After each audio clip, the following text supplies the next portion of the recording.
Bem, mais uma vez, bom dia a todos.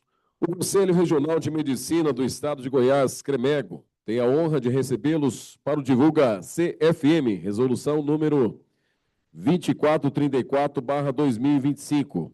Diretrizes e deveres na coordenação de cursos e estágios em medicina.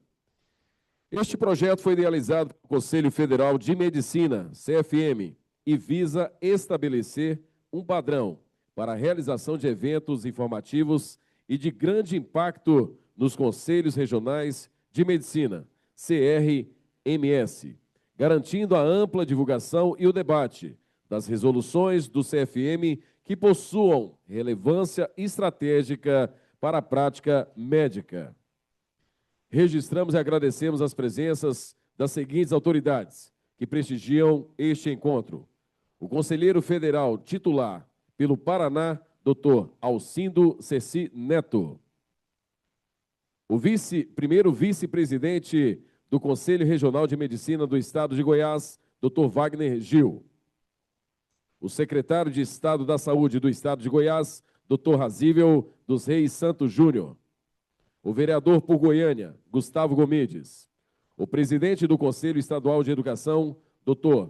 Jaime Ricardo.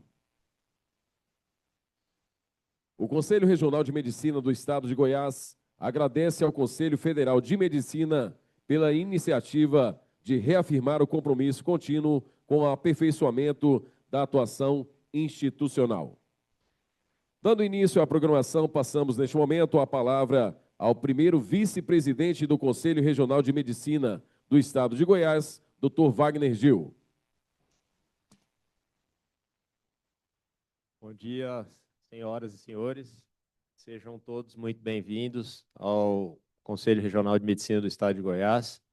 É uma honra poder recebê-los aqui. Nesse ato, represento nosso digníssimo presidente, Dr. Rafael Martinez, e gostaria de agradecer a visita do Conselho Federal de Medicina na pessoa do conselheiro Dr. Alcindo Ceci Neto, que é o relator da Resolução 2434/2025. Como foi dito agora, algumas resoluções elas tratam de matérias estratégicas, né, para a medicina do Brasil.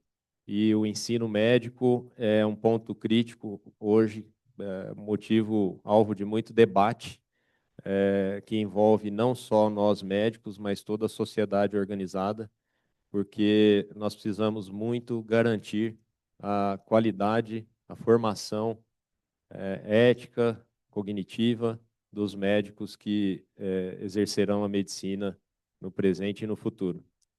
Então, vejo com muita relevância, né, essa matéria que vai ser tratada aqui e espero que todos possam usufruir muito desse momento e sairmos daqui todos com não só um melhor entendimento, mas também com um diálogo aberto, uma discussão em aberto sobre o assunto. Então, sem mais delongas, vou passar a palavra aqui para o Dr. Alcindo Ceci Neto.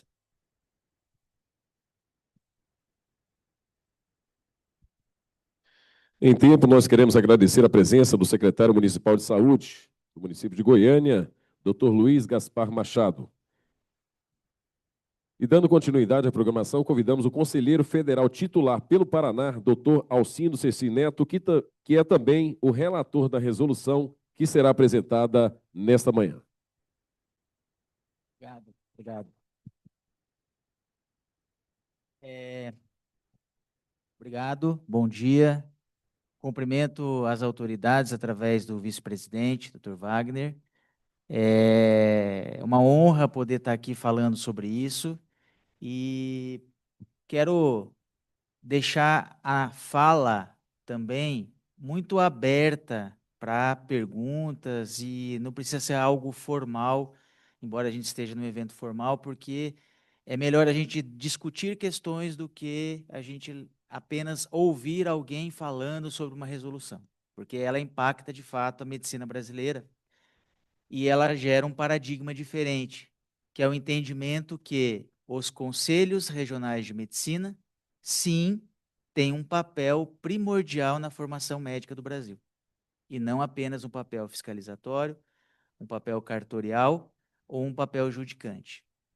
Porque hoje, o estudante de medicina que pisa na sala de aula no primeiro dia, ele tem uma certeza, hoje, né? Isso pode mudar, mas hoje a certeza é que ele será médico. Então, ele é um médico em formação. E no final das contas, no final da linha, na ponta, quem recebe as ansiedades e os problemas relacionados à formação médica é o sistema conselhal. Talvez não de forma isolada, talvez em conjunto com o judiciário, mas os problemas relacionados à formação médica chegam no sistema conselhal. E é muito importante que nós possamos entender, eu acho que precisamos levar isso para a população também. É importante dizer que o médico mal formado, ele gera problemas de saúde pública, gastos aumentados com a saúde e risco para aquele paciente que procura uma assistência. Isso é importante. Como assim gastos aumentados? O médico inseguro, mal formado, que não toma decisões, ele faz o quê? Pede exames.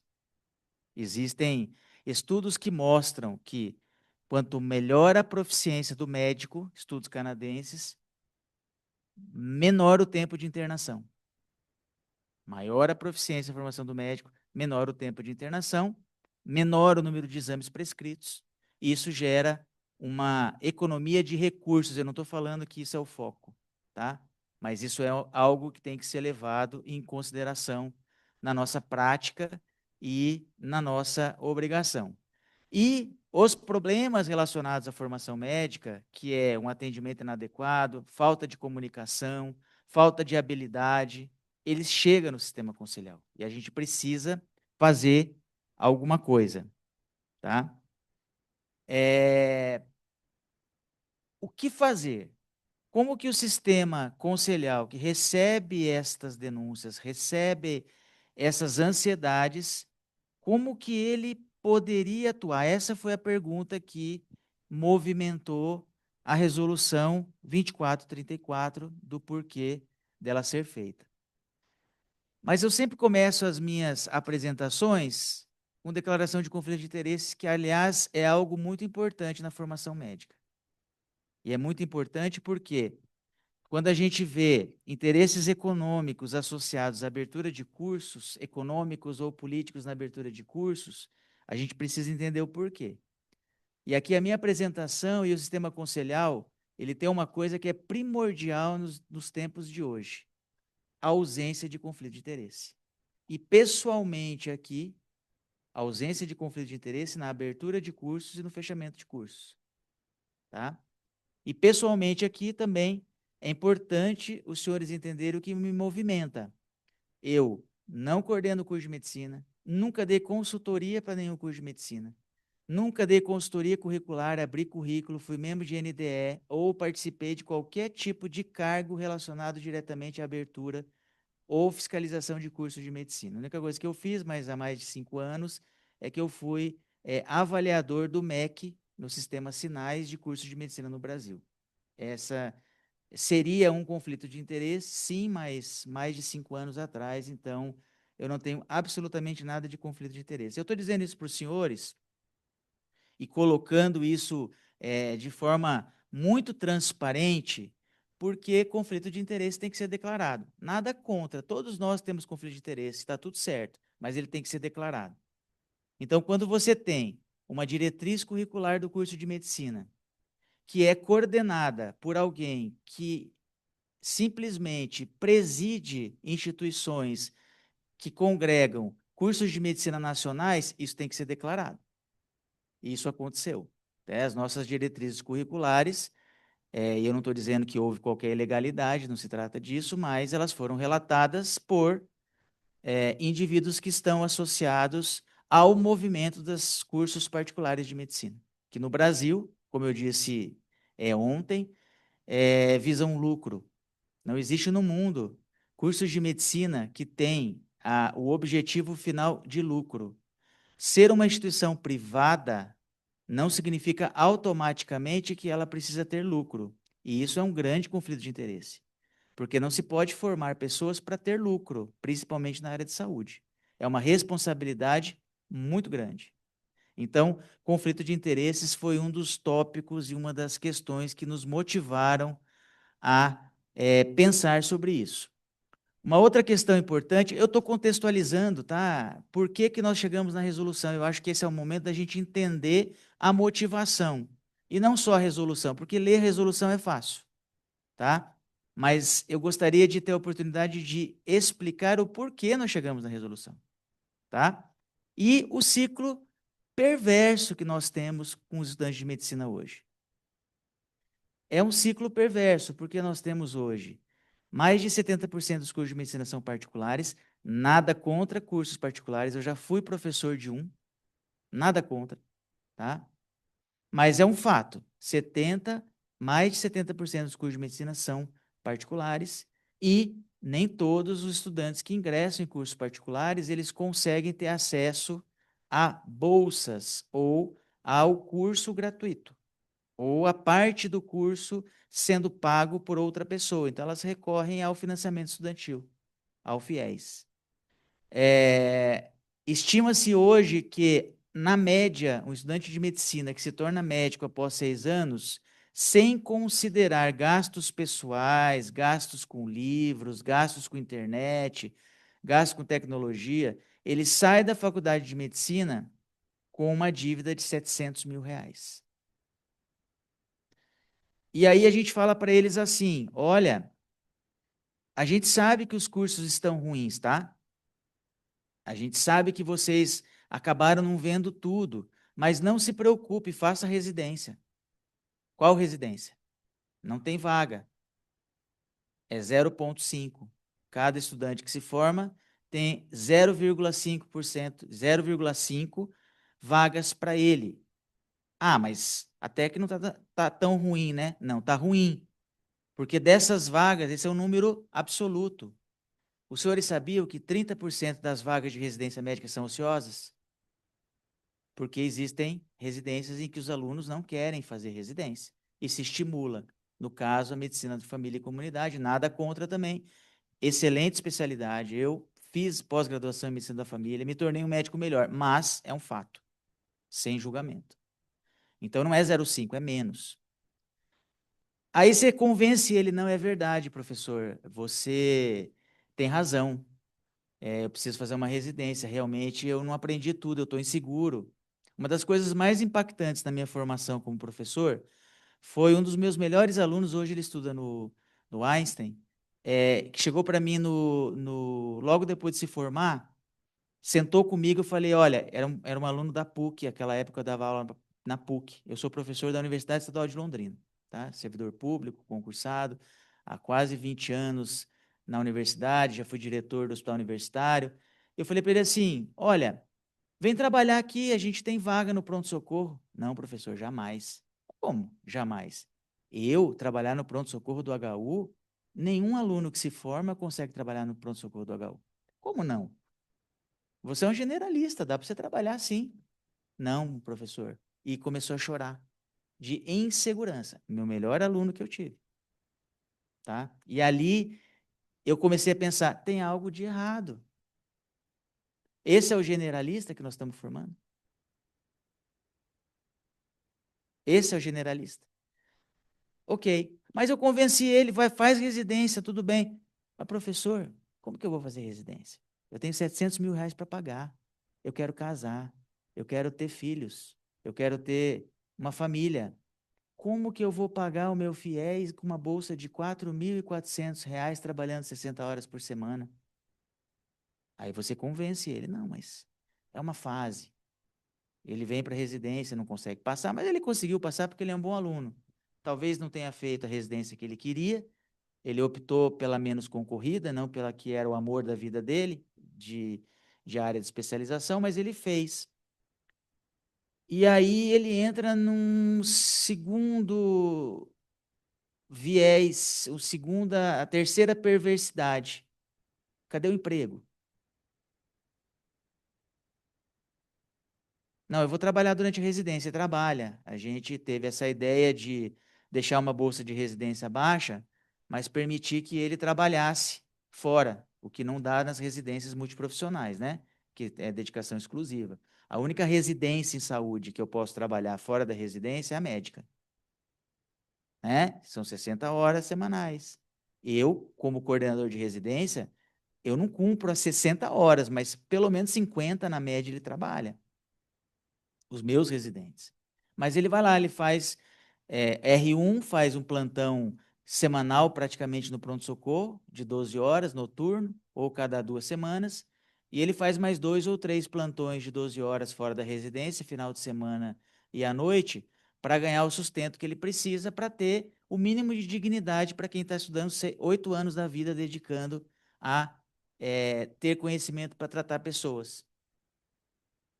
E aí ele tem algo que é absolutamente claro, só não vê quem não quer: doença mental, doença física, estresse, suicídio e diversas outras situações, abuso de drogas, abuso de álcool e diversas outras situações que a gente vive. E a gente tem a pós-graduação, não, mas como residência a melhor forma de especialização? Todos nós sabemos que é a melhor. Não se forma médico sem prática. A medicina não se forma sem colocar a mão no paciente, sem conversar, sem comunicação, sem habilidade. Não adianta. Não forma. Não dá, é impossível. Mas, tudo bem. Aí ele chega e fala assim, não, ó, professor, eu tenho uma ideia alternativa. Eu não vou fazer residência, vou fazer uma pós-graduação, né? Porque a pós-graduação, ela não me exige tanto. Então, eu consigo trabalhar melhor e acabo fazendo uma especialidade. Aí você fala, mas você sabe que isso não é especialidade, né? Você sabe que a pós-graduação não vai te dar um título de especialista? Ah, professor, mas o importante é conhecer. Não, não é conhecer, porque o título de especialista é o que permite você ganhar como especialista. Vai trabalhar na Unimed sem o RQE. Você vai receber como clínico. Então, gente, tudo isso está muito errado.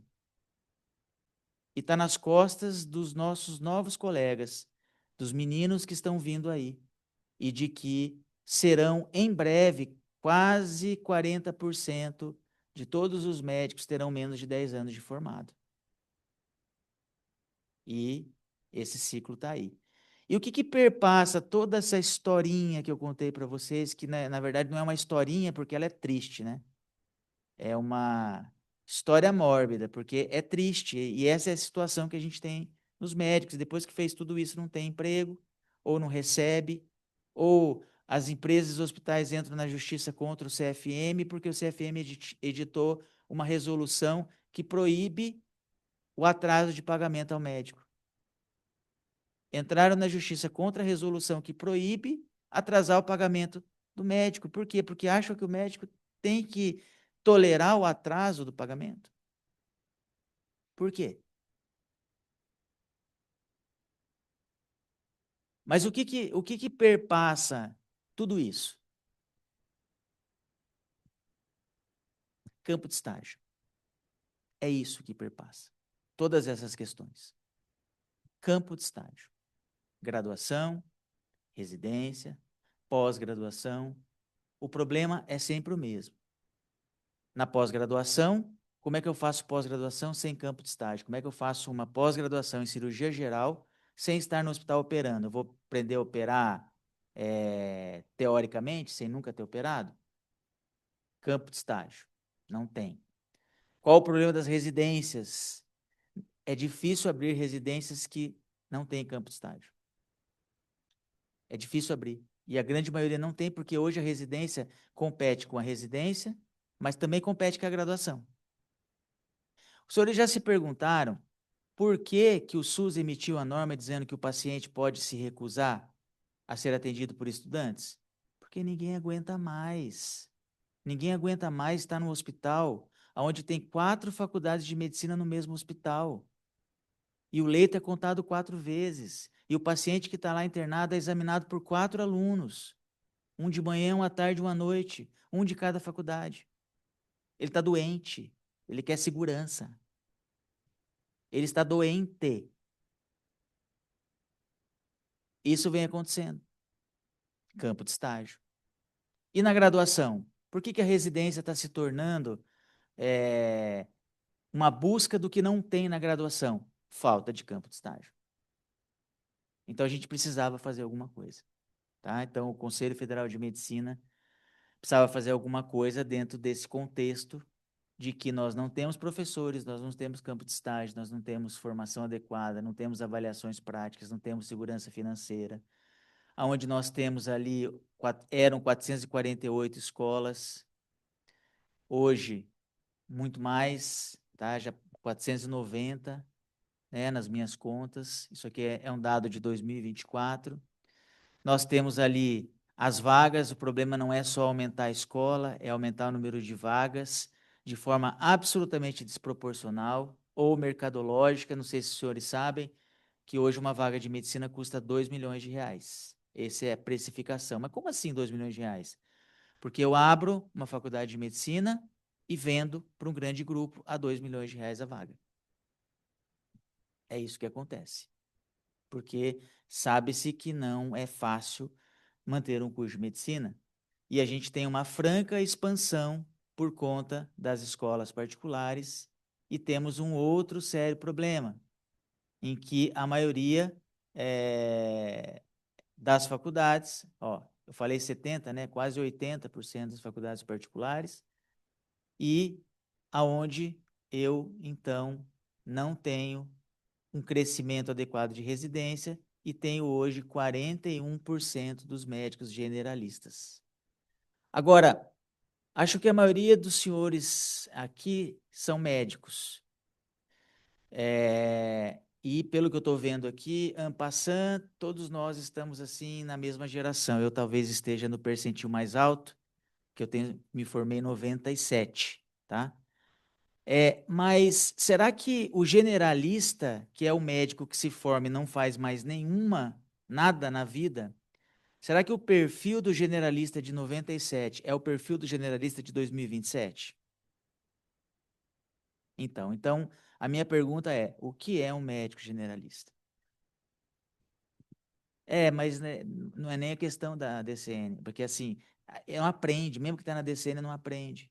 E a questão do generalista é de uma ideia política que existiu no Brasil, e eu não estou falando aqui, deixar bem claro, não faço nenhum viés ideológico aqui, não me importa quem está no governo, mas o fato é o seguinte, é que nós partimos de uma política de médico da família baseado no Canadá, né? Lá na época de 2000, onde se dizia o seguinte, um bom sistema de saúde tem que ter equilíbrio entre médicos generalistas e médicos especialistas, 50-50. E naquela época, com esse dado, se implantou a estratégia da saúde da família, baseado nisso, nesse equilíbrio entre o médico generalista, que passou a se chamar médico da família, e o médico especialista. No entanto, essa política já foi abandonada desde 2010 no Canadá. Não existe mais isso. Porque o Canadá entendeu que o generalista formado na graduação não era suficiente para o sistema de saúde. Então, no Canadá, que é quem nos deu a ideia do nosso sistema de saúde bipartido, generalistas e especialistas, com coordenação única do Sistema Único de Saúde, que eu acredito, acho que tem que ser assim mesmo, mas eles mudaram. O que eles mudaram? Sim, generalista e especialista, mas generalista também é especialista. Então, eles criaram duas correntes diferentes. Eles criaram a obrigatoriedade de que o médico, ao se graduar, ele tem que escolher. Ou ele segue a trilha da residência do generalista, ou ele segue a trilha da residência da especialidade. Mas ninguém mais trabalha apenas com o diploma da graduação, mesmo sendo aprovado no ACQE, que é o exame de proficiência que eles têm.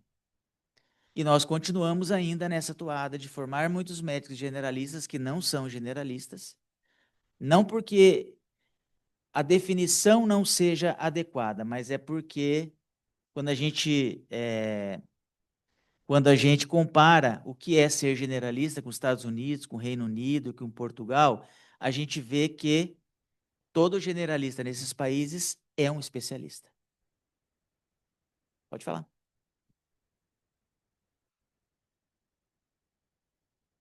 Só um pouquinho, vou te dar o microfone porque está sendo gravado, tá? Tem o Sistema Único de Saúde, que foi elaborado numa Constituição de 1988, saiu a partir de uma Lei 8080/90, onde o ponto de partida, o ponto central se chama atenção primária, que não necessariamente teria que ser movimentada por especialistas, ao contrário. Aí uma coisa eu achei interessante você trazer. Eu sou de uma época, eu formei antes de você, que a gente formava como clínico geral, não era nem generalista. Eu acho que isso também, essa mudança de conceito, de contexto, precarizou a formação do médico. Quando eu formei, eu era insegura, mas eu sabia que eu podia trabalhar em qualquer lugar que eu ia conseguir trabalhar. Eu não necessariamente tinha que correr para uma residência. E isso em 90, né? Foi quando eu formei, 90, 91. De lá para cá, tem 39 anos que eu sou professora de instituição de ensino superior, tem 20 da medicina. O que é que eu vejo? Hoje, a gente não forma mais o médico. A gente tem formado aspirantes a médico, que acham que tem e que já entram sabendo que eles vão se tornar médicos se eles fizerem residência. Só que aí eu não tenho residência para todo mundo. E se a gente for pensar na pirâmide do Sistema Único, nem precisa. Mas aí como que a gente faz? Aí a gente volta na graduação. Foi uma das coisas que eu achei muito interessante a resolução, que ela traz de volta essa necessidade da gente trabalhar a formação do médico. Obrigado, professora. A sua experiência é extremamente importante. Mas, assim, eu tenho uma coisa um pouco polêmica em relação a isso. Já que a professora tocou no assunto, eu vou dizer, eu não acho que a atenção primária seja de baixa complexidade. Ok? Então, assim, se a atenção primária não é de baixa complexidade, eu teria que ter um especialista ali, sim. Exatamente, que seria o generalista, né? O generalista que a gente precisa formar e não está formando. E assim é em todo mundo, né? Então, essa lacuna que existe, né, na formação médica brasileira de fiscalizar campos de estágio, entendendo que campo de estágio é algo absolutamente importante para a formação médica, é que gerou esse contexto todo, é que gerou a resolução 2434, porque nós entendemos perfeitamente como conselho que não cabe a nós ser MEC. Aliás, a gente não quer ser MEC. Não gostaria de ser MEC, porque o MEC está numa situação muito complexa, porque ele oferece serviços para a população ou para a nação em que ele sabe que ele não tem a infraestrutura para entregar.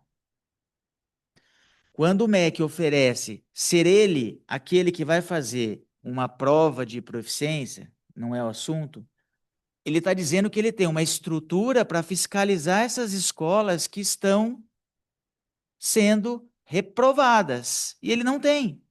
Não tem. Exato. Mas também, mesmo que quisesse fiscalizar, não tem estrutura para isso. Não tem. Então, o que o CFM pensou? Olha, qual que é o DNA do sistema conselhar? Fiscalizar o serviço médico. E aonde está esse aluno? Esse aluno está dentro do serviço médico que já existe. Então, é natural que a gente já vá naquele hospital, naquela UPA, naquela UBS, naquele ambulatório. É natural que a gente já vá lá fiscalizar, mas também aproveite e fiscalize o aluno que está inserido ali, porque o aluno é um a mais que está ali. É um player a mais que está ali. E que a gente pode sim fiscalizar. Por quê? Porque no campo de estágio existe atendimento médico. Existe ato médico. Existe paciente, existe orientação. Quem vai fiscalizar se aquele estudante está dando uma comunicação de má notícia de forma adequada? Quem vai fiscalizar que aquele estudante ele está fazendo um pré-parto de maneira adequada ou se ele está fazendo um pré-parto com os vícios do residente? Quem vai fiscalizar se aquele estudante que está pagando para fazer um estágio de cirurgia geral está pelo menos acompanhando cirurgias? Quem é que vai fiscalizar se aquele menino que está no estágio de saúde mental está pelo menos entrando nos consultórios ou discutindo os casos com o professor, entendendo as suas condutas, ou ele está ali como um agente de tocação de serviço? Porque tem o oposto, né? Você tem um aluno que não faz nada e você tem um aluno que faz muito. Você tem um aluno que faz lá, ele é obrigado a ir no ambulatório, atender 5 ou 6 pacientes por aluno, atende, discute com o residente e vai embora. Discute com o residente, discute em que ponto? Se a conduta está certa, o residente faz a prescrição, ou o residente baixa no sistema informatizado, mas ele aprendeu? Quem fiscaliza isso? Ninguém. Ninguém. E não se forma médicos sem campos de estágio. Impossível. 40% do currículo de medicina, quase 3.500 horas, quase metade, 3.500 horas, é com atividade prática. Está na própria DCN, isso não é cumprido. E atividade prática não é ficar apenas em um laboratório de simulação realística, que, aliás, a maioria das faculdades públicas não tem, só as privadas, né, que investem na simulação realística um monte, mas não levam um aluno para a vida real para conversar com o paciente. E a gente recebe no CFM, o que vocês acham que é... Bom, aqui o pessoal do conselho, mas quem não é do conselho, o que vocês pensam que é a principal causa que leva a processo ético ou a sindicância médica? Comunicação ineficaz. Falha de comunicação. Falta de entendimento de qual é seu espaço. Caso Benício, recentemente, da pediatra que prescreveu adrenalina. O que mais me chamou a atenção nesse caso? Não sei se os senhores chegaram a escutar os áudios. Porque o caso, por si, é um caso complexo, como todo caso de falha médica. Mas o áudio é que me chamou a atenção.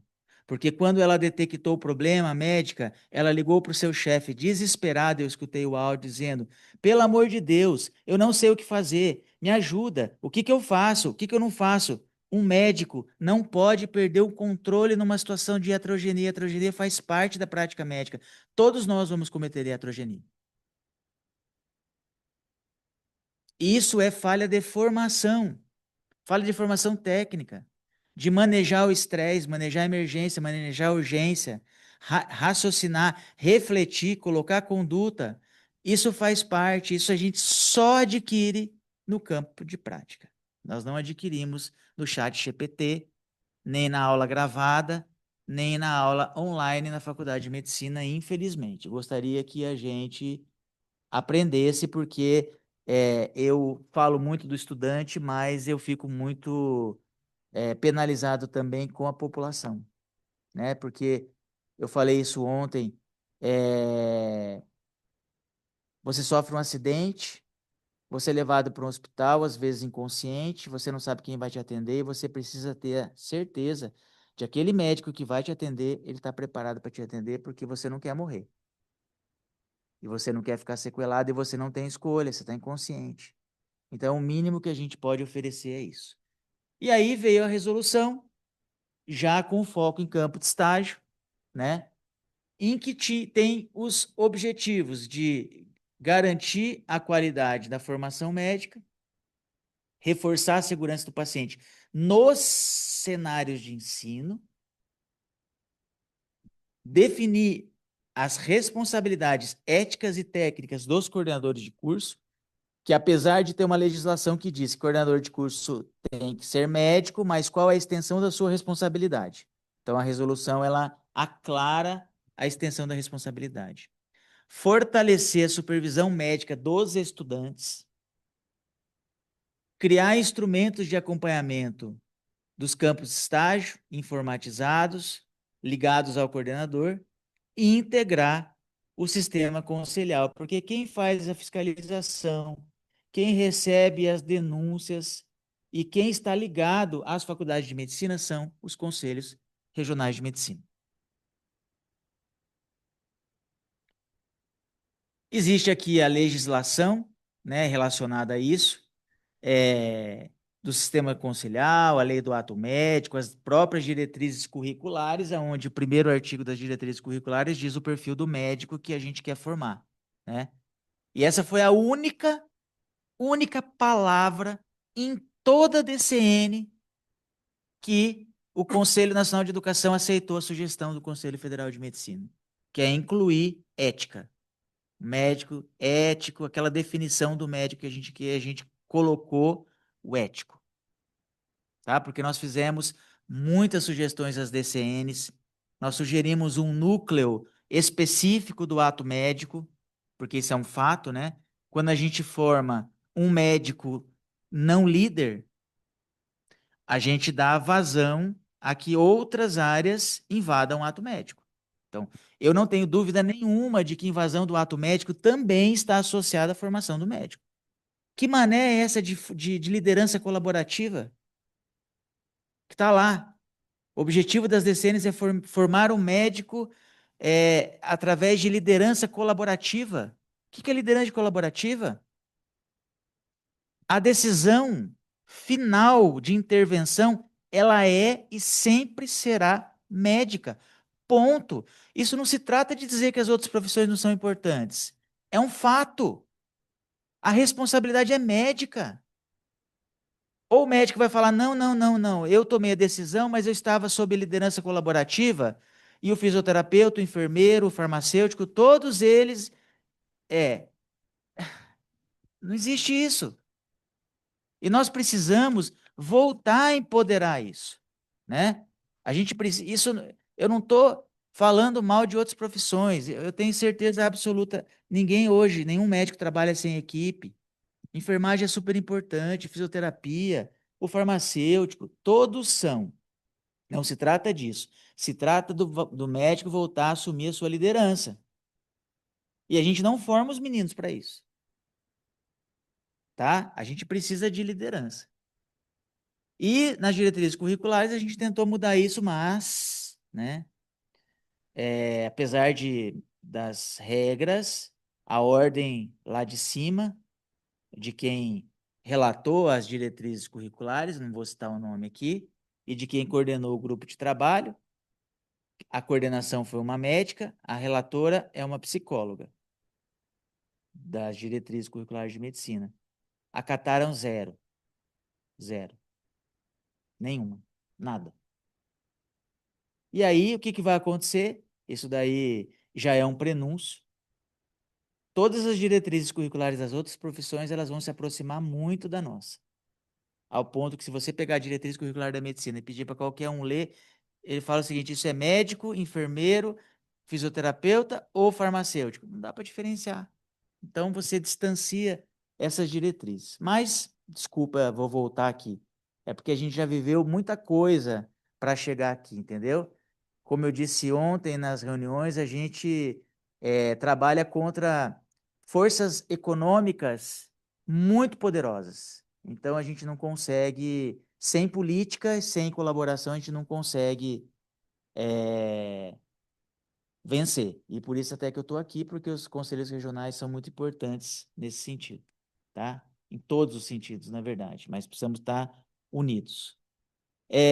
Então, o coordenador de curso, ele deve ser obrigatoriamente médico, a gente teve que reafirmar isso, porque, por incrível que pareça, tem muitos cursos que os coordenadores não são médicos, tanto de internato quanto de curso.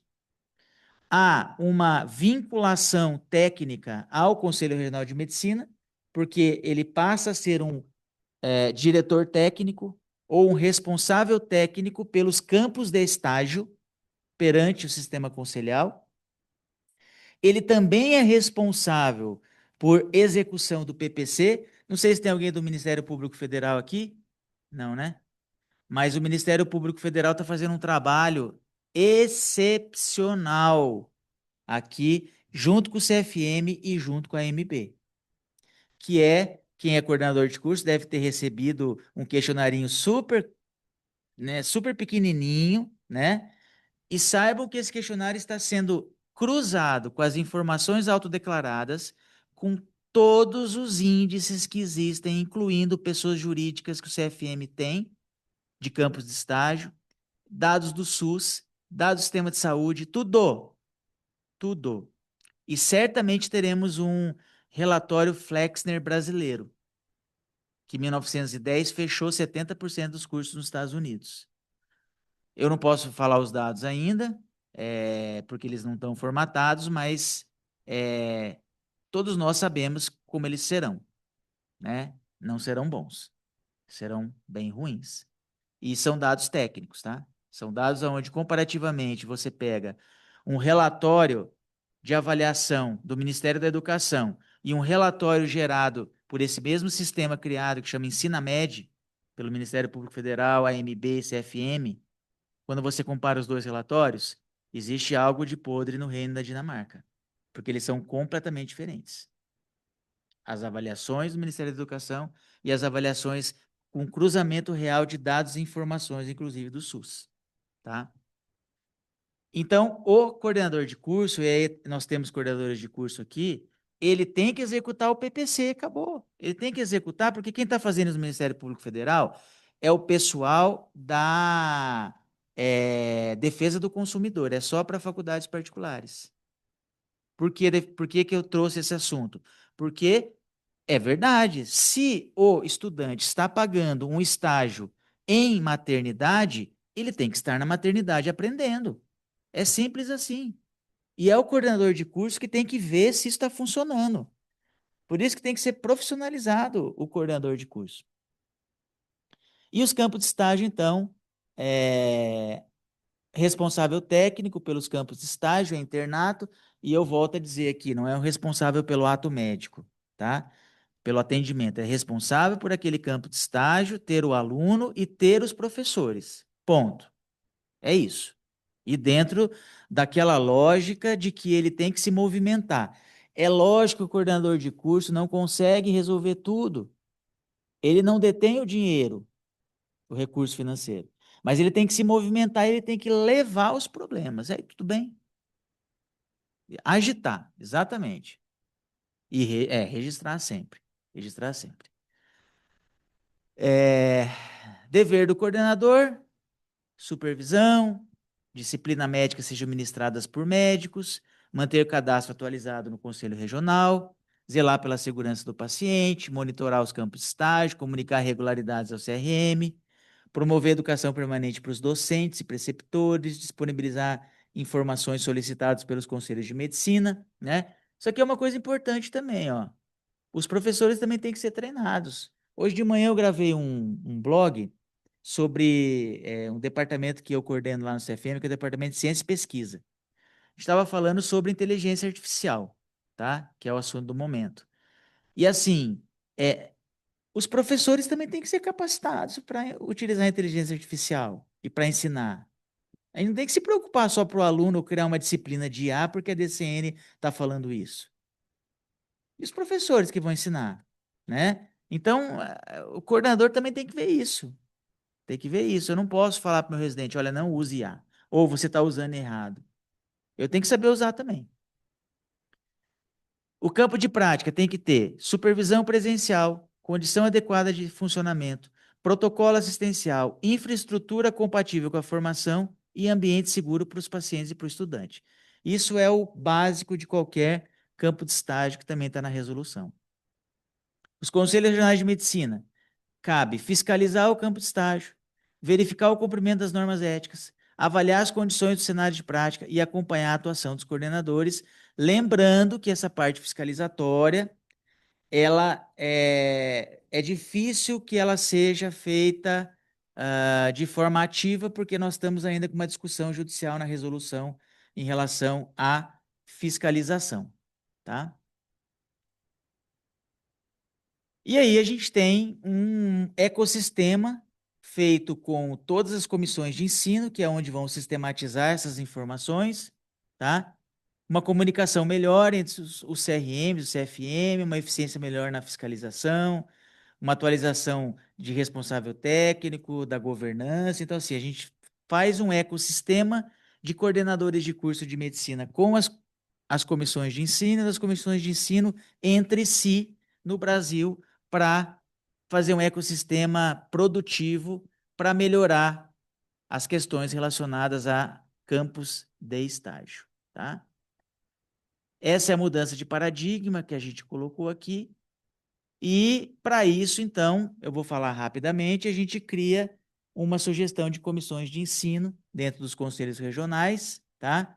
Com finalidades consultivas, propositivas e técnicas dentro dos conselhos regionais, que vão fazer o acompanhamento desses cursos de medicina em cada estado, através do Conselho Regional de Medicina, com os coordenadores de curso de medicina, com a Serem, com a Serens, representação da Serens, e com diversas questões aqui que o Conselho Regional de Medicina de Goiás passa a produzir a partir dessa visita e a construir um fluxograma de como ele vai atuar dentro do sistema de ensino médico de graduação daqui do estado de Goiás, né? E cada regional vai ter a sua comissão de ensino, vai ter a sua estruturação e que vai estar interligada entre todos para trocas de experiências e de intervenções.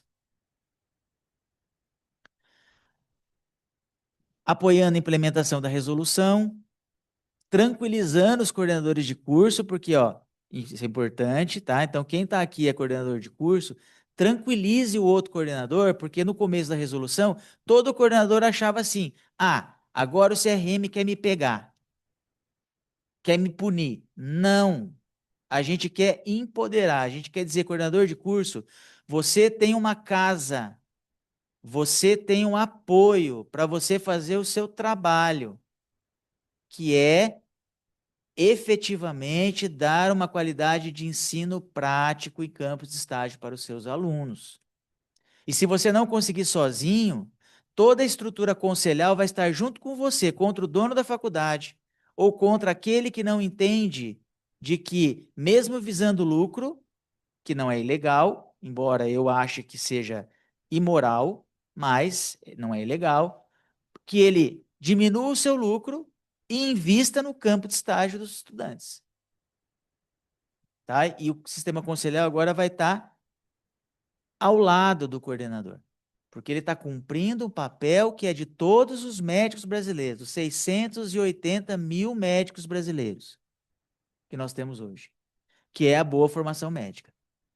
Acompanhando os coordenadores de curso, discutindo situações envolvendo internato, envolvendo estágios, fortalecendo a segurança do paciente.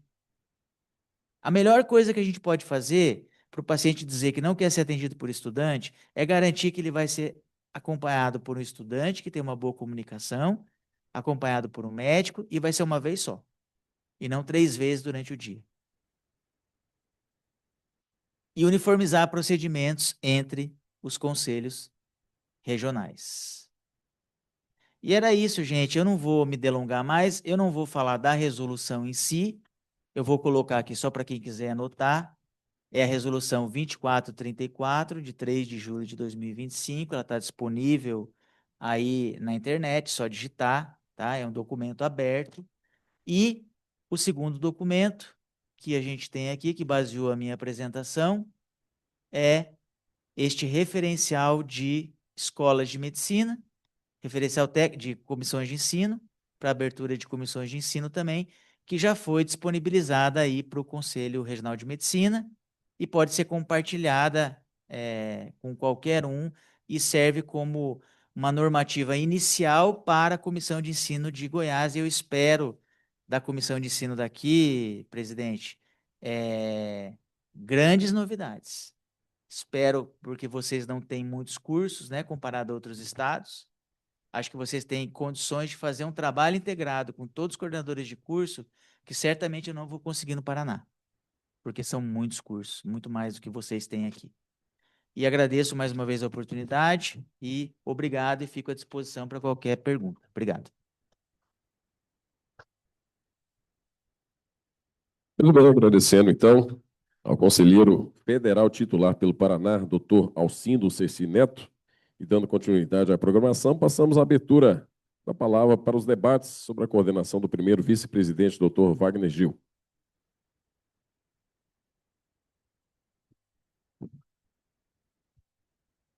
Mais uma vez, agradecendo a visita do Conselho Federal de Medicina com essa importante discussão. E eu reforço aqui, em nome do nosso presidente e de todo o corpo conselhal do CREMEG, o compromisso em fomentar o desenvolvimento da Comissão de Ensino Médico. Acho que é um grande fórum, uma ferramenta muito importante para realmente integrar todos os coordenadores e compartilhar os desafios que cada um enfrenta na sua instituição e as maneiras de amenizar ou solucionar, né, as mazelas da formação médica. Então, agora eu gostaria de abrir a palavra para os senhoras e para os senhores para o debate. E eu considero uma parte muito rica desse momento. Eu de novo. É uma pergunta, não sei, não é bem uma pergunta, não, mas assim, é uma curiosidade. É uma resolução de 3 de julho de 2025, que a gente começou a falar dela mais assim em agosto, e esse ano é que tomou um corpo muito maior. Queria saber, assim, o senhor que está caminhando pelo Brasil inteiro, levando essa informação, foi responsável pela elaboração, qual que foi a repercussão disso em todos os estados, em todos os fóruns que o senhor foi? Assim, o que mais chamou atenção, o que mais foi perguntado, quais foram as questões mais punjantemente levantadas após a publicação e assim, a hora que ela começou a rodar mesmo, essa questão da comissão? Foram duas dúvidas principais. A primeira foi, eu preciso ter CRM em todos os campos de estágio que a minha faculdade tem? E quem vai pagar por isso? Essa foi a primeira dúvida. Tá? E a resposta é não. Você só precisa ter CRM naquele campo de estágio da sua faculdade, obrigatório curricular, que você não tenha no seu estado. Você tem que terceirizar. Por exemplo, o estágio obrigatório de clínica médica. Se eu não tenho no meu estado e eu contrato um hospital de Tocantins para fazer o estágio, aí eu preciso ter um CRM Tocantins. Se eu não quiser isso, eu posso ter um preposto lá que me representa e que vai ser o responsável técnico ali. Mas lembrando que a responsabilidade técnica compartilhada, ela é sempre do coordenador. Tá? Então, essa foi a primeira dúvida. E a segunda dúvida foi, mas se eu já tenho um diretor técnico no hospital, como é que eu preciso ter um diretor técnico do curso que trabalha naquele hospital? Essa foi a segunda dúvida. E a resposta é aquilo que eu comentei ontem. Olha, todo hospital que terceiriza serviços médicos tem uma relação de diretor técnico do hospital com o diretor técnico daquele serviço que entra no hospital.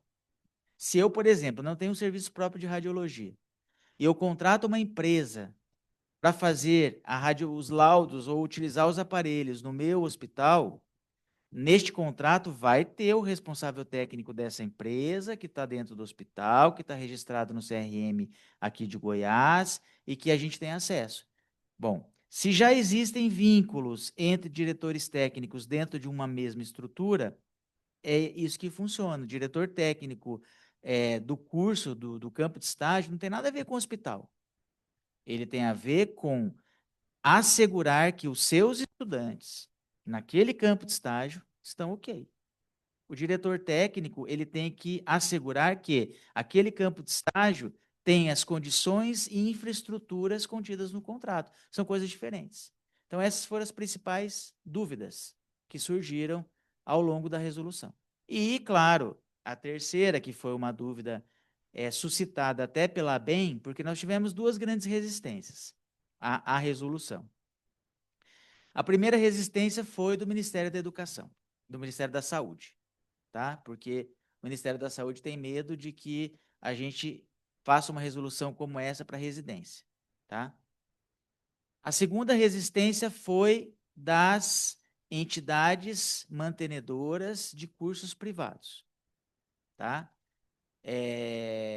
A BMEs, que entrou com ação judicial, e a ANUP, vai ter uma nova ainda agora, uma Confederação Nacional de Confenem, tá?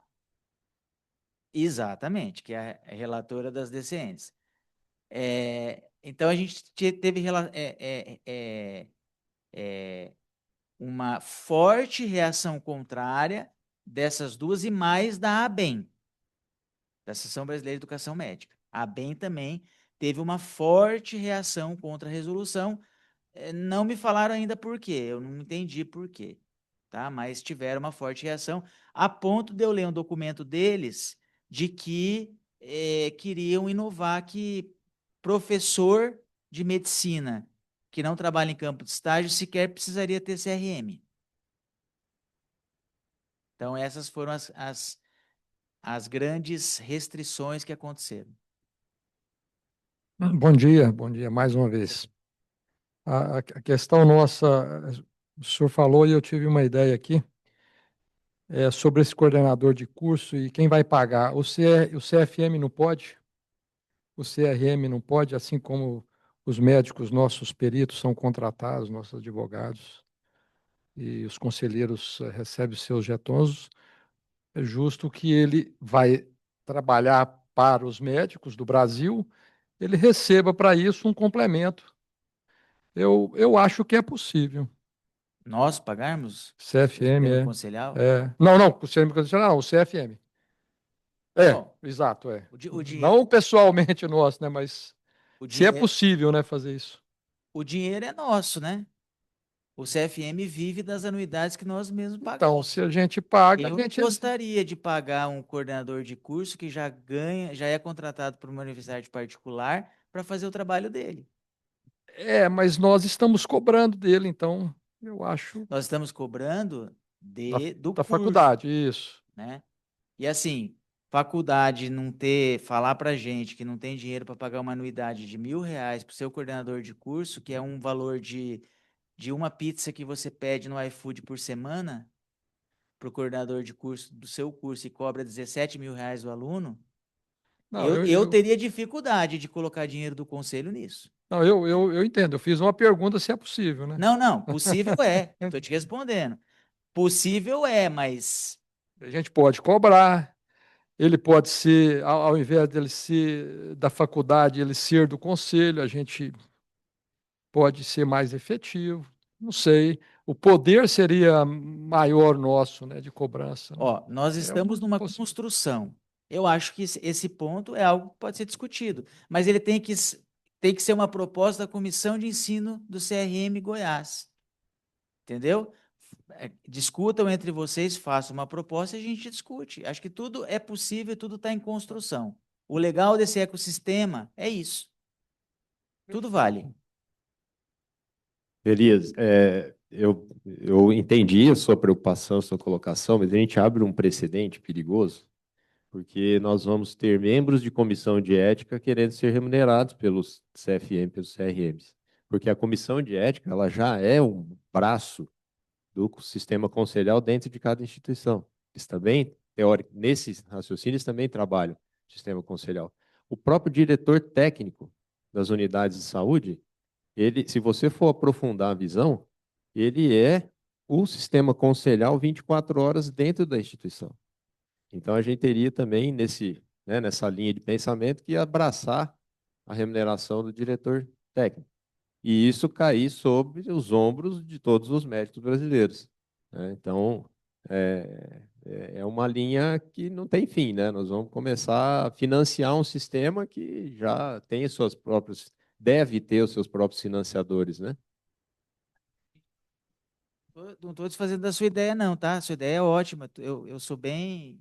Agora, a gente teria que andar de colete à prova de bala, porque se eu falar para o médico que eu vou aumentar a anuidade dele em 10%, pelo amor de Deus. Imagina falar, a partir de agora a gente vai aumentar 40% anuidade dos médicos. Eles, ó, eu vou ter que vir com colete à prova de bala. Você também, presidente. Muito bom dia a todos. Não é bem uma pergunta, mas é um agradecimento ao Sinto. Como um jovem coordenador de curso de medicina, e vivo disso porque minha profissionalização, hoje, Ana também, além de professora, a gente capitania as coordenações e praticamente mora dentro da escola médica, né, Ana Maria? E fazemos ensino médico no interior de Goiás. Nós queremos agradecer, né, a representatividade do CFM na sua pessoa. A gente teve a oportunidade de, em novembro do ano passado, estar lá no primeiro fórum, inclusive foi o único representante de Goiás dentro do CFM, no primeiro fórum, né, de escolas médicas, nós estávamos lá, e por mais que nós estejamos isolados, lá no interior, no sudoeste goiano, a gente é um entusiasta, né, da educação médica, e a gente quer propor ao nosso conselho regional que nós possamos fortalecer a nossa Câmara, né, o nosso conjunto de líderes de ensino médico de Goiás. Nós somos 16 escolas hoje, entre públicas e privadas, e que nós possamos, se Maomé não vai à montanha, a montanha tem que ir até Maomé. Então, se os coordenadores de médicos tão provocados não vêm para um momento importante e fundamental como esse, até porque eu vou pegar um gancho da sua fala, o maior desafio é profissionalizar o coordenador do curso de medicina, e eu acho que é isso que a resolução nos empodera, né? Não é só nos fiscalizar e nos perseguir, não, o objetivo não é esse, mas é aquele que opta por liderar um processo de formação de educação médica, que ele esteja munido, né? Mesmo que o seu mantenedor, no nosso caso, como os privados, porventura não concordem com as nossas decisões, mas que nós, embasados em resoluções técnicas, com orientações éticas, a gente possa estar escolhendo o melhor, né, para garantir o ato médico, né, e a atuação dos nossos alunos em campo de prática. Então, se os nossos coordenadores, na sua ampla maioria, não vêm, né, que nós somos ainda poucos, nós poderíamos ser todos, porque 16 é um número muito pequeno comparado aos outros estados, que o conselho possa, né, as câmaras de ensino médico, possam ir nas escolas médicas, tentar essa aproximação com os coordenadores, para que a gente possa, dado o nosso número pequeno, estar mais coesos, unidos e fazer um bom trabalho, que eu acho que é isso que você, enquanto conselheiro, né, visionário e disruptivo dentro do CFM, visa e espera. Muito obrigado por ter vindo nos prestigiar aqui.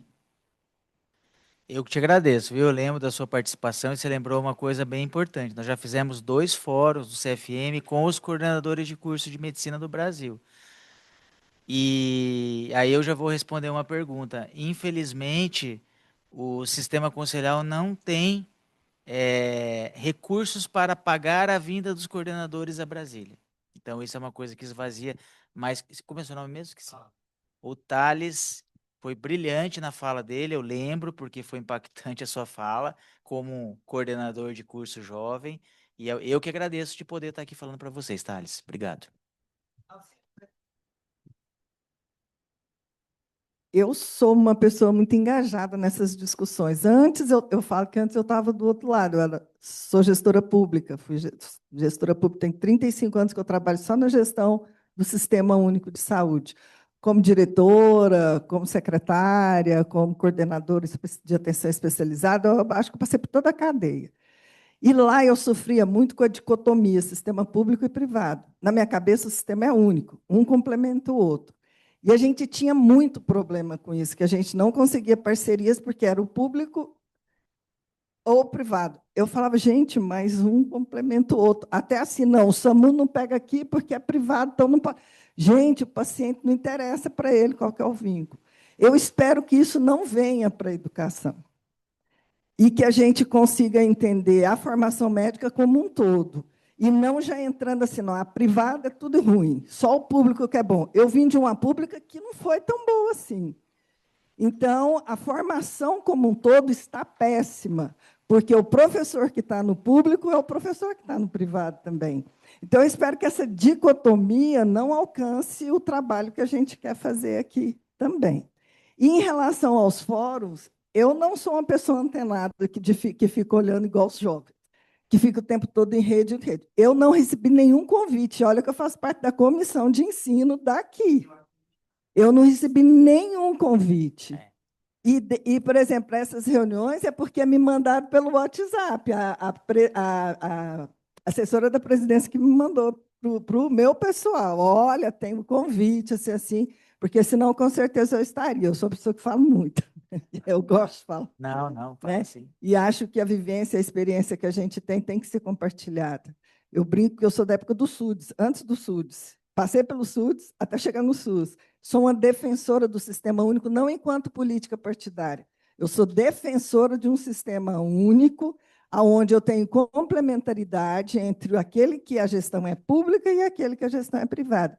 E eu acho que isso tem que ser passado na formação do médico, porque eu brinco muito assim com os alunos. Quem aqui vai ser médico do SUS? Ninguém levanta a mão. Eu falei, tá bom. Pois é, e se eu falar para vocês que todos nós somos do Sistema Único de Saúde, quem aqui vai estar no privado? Mas o privado está dentro do Sistema Único, ele é complementar. Então, acho bom vocês começarem a entender que nós estamos em um sistema. Então, é isso. Mas, assim, a questão da comunicação, eu acho que isso pega também. Eu falo que hoje, nessa sociedade que a gente vive, é o grande problema, mas também é a solução. A questão da comunicação, a senhora tem razão, viu? Tem razão, porque nós... Desculpa, quer falar? Nós temos um problema também, porque o nosso sistema informatizado dos coordenadores de curso, ele não está pronto ainda, tá?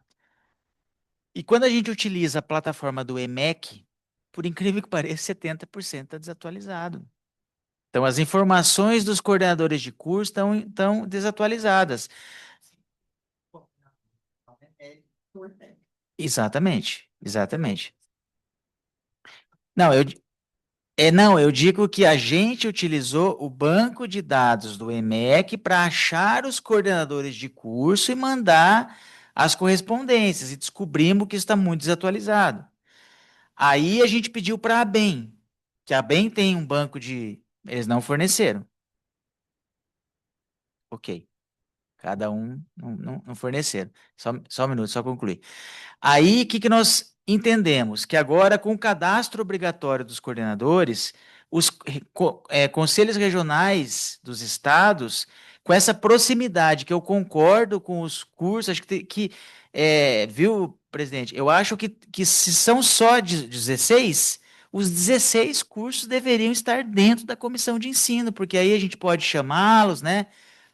Pode contribuir no deslocamento. Eu acho que é legal isso, né? E aí vocês vão cadastrar e a gente vai fazer esse movimento aí no Brasil inteiro. Em relação ao ensino médico público e privado, a senhora tem razão também, tá? O ensino médico está ruim em todo lugar. O que diferencia o público e o privado são os problemas. Por exemplo, ter campo de estágio no público não é um problema sério, mas ter o professor no campo de estágio, acompanhando o aluno, cumprindo a carga horária, é um problema. Entendeu? Então, assim, tudo não está legal, mas os problemas são diferentes. Depois eu passo para você. Paixão, né? Eu sou vice-coordenador aqui do curso na UFG. Então, nós recebemos via reitoria. Não sei como é que chegou, mas chega via reitoria. O negócio já vem para a gente vir mesmo. A ordem do coordenador de curso, que quando vai a informação para essa reunião, pelo menos o nosso chegou via reitoria, não sei por onde que veio, né? Para vir para cá. Porque a informação, às vezes, está indo para o nível máximo de cada uma das instituições e nem sempre chega no coordenador com agilidade. Mas a minha fala era mais assim, eu acho que na comissão, na atuação da comissão, uma outra ação importante é essa aproximação com o campo de estágio mesmo, com quem tem campo de estágio a oferecer, até para que esteja um entendimento do que seria a função e não uma disfunção de cada um desses entes, diretor técnico, coordenador de curso, né? o que que é o papel do profissional médico estando como coordenador de curso, que não entra em conflito hora nenhuma com o papel que seria do diretor técnico médico de uma unidade. Então, eu não consegui ver os secretários, né, mas foi anunciado que eles estavam, talvez online, né, ou assistindo, mas eu não consegui identificar aqui que essa aproximação ela é necessária, sim. Isso mais próximo para eles sentirem o que que é isso. Não é que eu vou fiscalizar se o posto dele funciona ou não funciona, no sentido de isso denegrir ou fazer uma coisa, mas é ele entender também que ele vai, um profissional, eu falo, não, ele foi formado onde? Em Goiás. Ele passou em quais e quais unidades? Estaduais, municipais, privadas e tudo. Posso falar isso, ele não autorizou a passar? E o médico saiu com aquela formação X. Então, esse, para a comissão, para funcionamento dela, além de realmente, tem que estar contemplado todos os coordenadores de curso e que isso impacte dentro das gestões onde nós vamos ter campo de estágio. Bom dia, doutor. Só uma informação. O que foi requerido exatamente a ABEM que não houve retorno? Foi a listagem os e-mails dos coordenadores de curso de medicina do Brasil. Obrigado.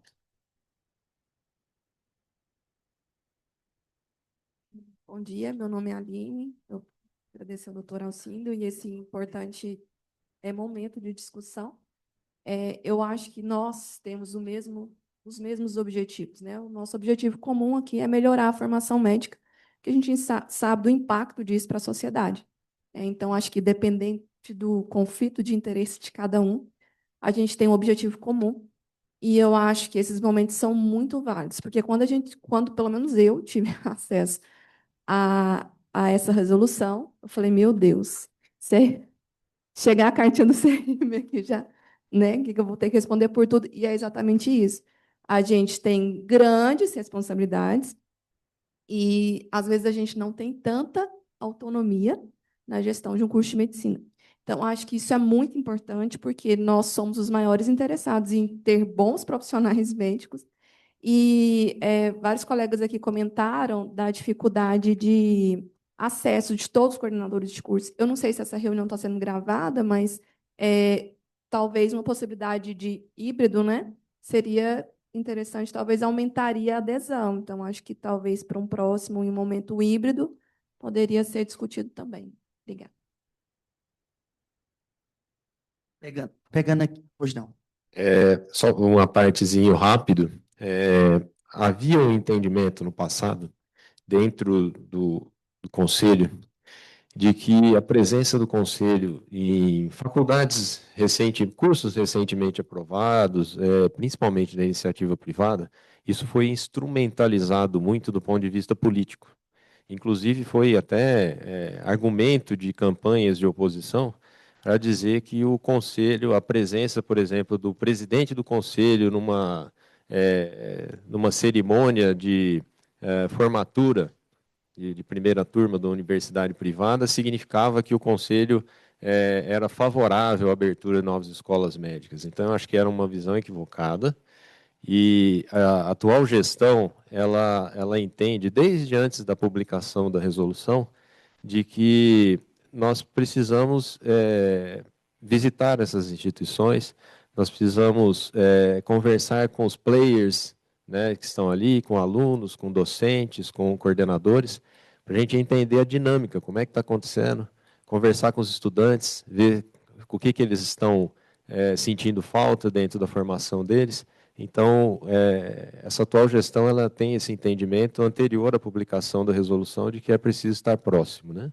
E eu acho que a estruturação e o funcionamento, né, da comissão de ensino médico do CREMEGO, essa aproximação com os coordenadores é um grande passo nesse sentido, né? E no sentido do que o Thales falou, de, inclusive, visitas institucionais, né, e aproximação, porque é isso que eu acho que o sistema conselhal deseja, né? Estar antenado, ciente e poder exercer o seu papel dentro da formação do médico brasileiro.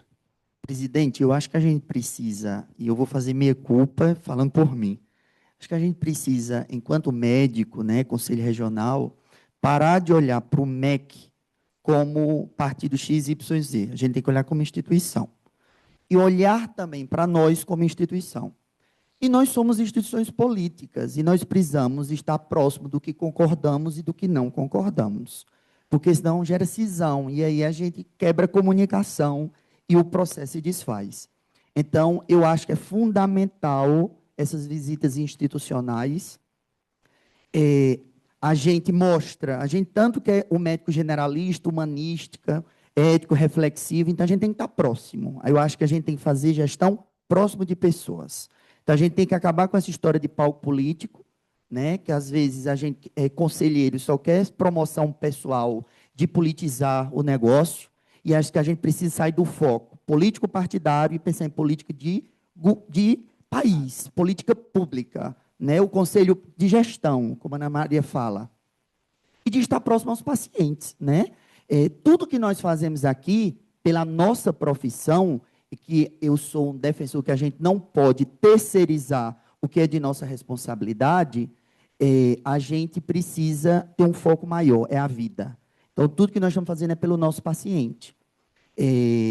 Fazendo só um contraponto aqui com o que o meu colega falou, da Federal, o Conselho Federal, Alcindo, vai ter um papel preponderante nesse foco da resolução dos campos de estágio, sobretudo com as instituições privadas, né, que pelas novas DCNs, a gente vai precisar construir os COAPs, né, os contratos organizativos operacionais de ensino e serviço, que a gente vai ter que dialogar diretamente com as gestões dos municípios.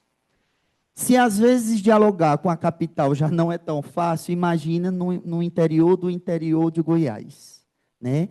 E quando o curso é novo, né, que independentemente se teve expansão regular, tudo é regular, porque se teve uma expedição do Ministério da Educação, é regular, por mais que o Conselho seja contra a expansão desenfreada, né?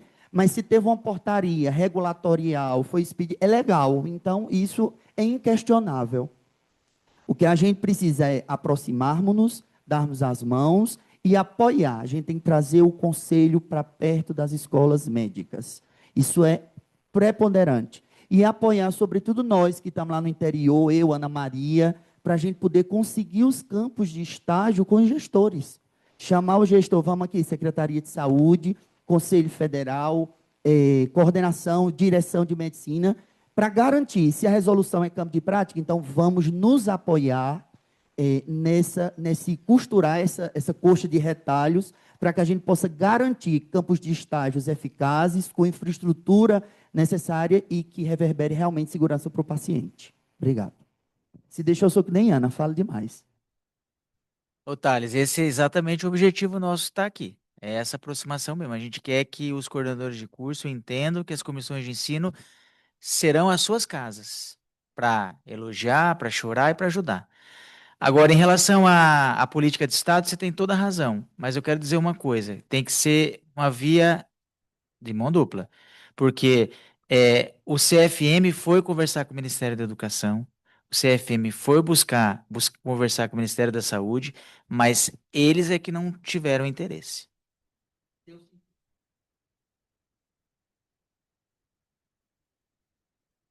Mais alguma pergunta?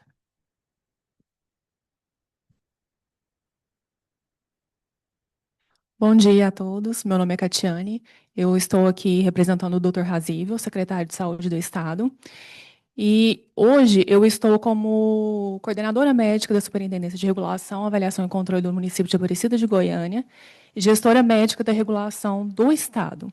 Então, eu posso muito bem relatar o que nós estamos vivendo hoje na questão de regulação de pacientes. A dificuldade que nós estamos tendo, tanto na descrição errônea de fichas do quadro clínico de pacientes, a dificuldade de uso de termos médicos nessas fichas. E eu acho que o mais agravante é a irresponsabilidade, eu acho que eu posso colocar assim, de agravar os pacientes para que saia, justamente, para que o paciente passe na frente por uma vaga. Ou o contrário também é verdade. Um paciente grave, Às vezes o médico acha que uma enfermaria sai mais fácil e o quadro clínico dele é reduzido à gravidade. Então, hoje, nós estamos sofrendo muito com isso na Central de Regulação. Tá? Posso citar vários casos aqui, inclusive uma criança, fiz completamente descrita um caso de pneumonia. A criança foi regulada para um leito clínico, um hospital clínico. Chegando lá, a criança era uma intussuscepção intestinal. A sorte é que nós tínhamos um cirurgião geral no hospital e ele conduziu o quadro. E essa semana nós também tivemos um quadro, assim, um RN de 27 dias, se eu não estiver enganado. A descrição na ficha completa de um abdômen agudo, suspeita de doença hemorrágica do recém-nascido, ou seja, assim, um quadro gravíssimo. Nós regulamos esse paciente como vaga zero. O paciente chegou aqui no nosso hospital, que é referência ao EMU, chegou em carro próprio, no colo da mãe, e chegando lá, a criança, abdômen flácido, não tinha critério nenhum de gravidade. Então, assim, esses casos, nós estamos atuando juntamente com as unidades hospitalares estaduais para que eles possam nos repassar esses casos para nós estarmos atuando com essas unidades solicitantes, né, e também com o colega médico. Né. Nós estamos sofrendo muito, não é? Então, assim, hoje também, a Central de Regulação ela tem essa ferramenta de utilizar a vaga zero. Né? Então, assim, a gente chegou num ponto que nós estamos também com uma certa dificuldade dentro da Central de Regulação, com colegas novatos, e nós temos essa ferramenta e a quantidade de encaminhamentos que estavam sendo feitos para as nossas unidades hospitalares estaduais, se eram 70 encaminhamentos de urgência num período diurno e de um plantão, apenas 25% era conversão de internação. Então, o que está acontecendo? A descrição errada, formação, justamente, né? A descrição errada, uma regulação errada, o que está acontecendo? Nós chegamos num ponto de bloquear todos os encaminhamentos de urgência para os médicos reguladores e colocar somente na mão de um supervisor, né, para nós entendermos o que realmente está acontecendo. Então, assim, eu acho muito importante essa ação. Tá? Eu me coloco aqui à disposição, em nome do Dr. Razível, de estar atuando juntamente com vocês. Tá? E parabenizo também a atuação de vocês. Obrigado, doutora. É um depoimento chocante. Chocante, mas, assim, certamente tem uma vertente com o ensino e com o preparo do médico, né? Mas também tem uma outra que eu vou aproveitar essa questão que eu também já tive experiência para compartilhar com vocês. Muitas falhas de regulação, vamos colocar assim, exageros ou simulações ou meta-simulações nos formulários de regulação, elas também estão associadas com o ensino médico no sentido da insegurança do médico que acaba pegando um plantão, que só sobra esse para ele, sala vermelha, por exemplo, e ele não está habituado a fazer, ele não aprendeu a fazer, mas é o que resta, e ele precisa se sustentar, e aí ele simula alguma situação para se livrar do paciente. Então... Eu acho que o buraco é mais fundo. Quando foi criada a regulação lá em 2000 e bolinha, eu falo, porque eu faço parte disso daí também, né? Por que foi criada a regulação? Porque o médico, com o conhecimento que ele tinha das relações, ele conseguia passar o paciente dele na frente de outro que tinha tinha piores condições. Aí foi pensado num sistema de regulação para garantir equidade e acessibilidade universal. Só que o que acontece? Tem hora que esse tipo de... Catiane, né? Catiane. Tem hora que esse tipo de situação, eu falo porque eu fui médica reguladora tipo 1, tipo 2, dentro do hospital, fora, ajudei a implantar, tem muito disso também. Eu acho que é muito mais uma questão ética também, e aí vem o ensino. Será que nós estamos conseguindo, dentro da nossa formação ética, desenvolver essa competência? Porque é uma competência ética, atitude. Eu falo que lá no chá, Para mim, o conhecimento é fácil, está na mão aí, está no tablet, está no iPhone, está para tudo quanto é lado. Habilidade, você tem que ter um tempinho para desenvolver, mas a bendita da atitude, que é de dentro para fora, essa é complicada, essa não é nem complexa, é complicada. Então, eu vejo muito também tudo isso. Eu vejo essa questão da insegurança, eu vejo a questão do médico muito novo, mas me incomoda essa questão ética, porque eu já vi médicos experientes que fazem isso para o paciente dele passar na frente. Então, assim, sabe, doutor Alcindo, eu acho que essa questão da formação médica aí a gente ainda vai sofrer muito, chorar muito, cavucar muito, até a gente conseguir chegar num diagnóstico para falar, não, agora nós chegamos no fundo, agora a gente consegue subir daqui. Enquanto isso, a gente vai paliativando, que já é alguma coisa também. Não, é só complementando assim, em função disso que eu fiz a pergunta, é mais um motivo. Nós acabamos de falar ontem que no Tocantins o aluno passa na regulação, será que ele percebendo isso e a gente melhorando a formação, será que isso não mexe um pouco com ele também? Outra coisa, você pede uma vaga do paciente, ele chega com a clínica de abdômen agudo. Quando a vaga sai, e hoje está saindo bem mais rápido, isso é uma verdade, aí quando sai, ele se não examinar o menino, aquele que eram flatos acumulados e que era um abdômen agudo, ao primeiro exame, e ele solicitou, quando ele chega lá na unidade, ele está rindo, é igual cólica de bebê. Ele sai de casa chorando, comigo ele está rindo, quando ele volta para casa, ele está chorando de novo. Então, é um ciclo. Então, é o sistema. Mas se a gente propiciar essa aproximação e o aluno poder vivenciar isso, ele vai identificar, gente, Deus, se eu mandar o menino chegar aqui desse jeito, eu pelo menos vou morrer de vergonha. Se eu tiver vergonha, né? Vou morrer de vergonha, né? Então, mas é essa aproximação que eu acho que é fundamental na formação. Ele tem que entender como as coisas funcionam e com o papel dele em cada um desses locais, inclusive como aluno. Essas competências, né, como o doutor Alcindo estava falando, nós fomos, da nossa geração, foi formada para solucionar problemas. E a impressão que a gente tem das novas gerações é que elas estão se preparando para se livrar de problemas.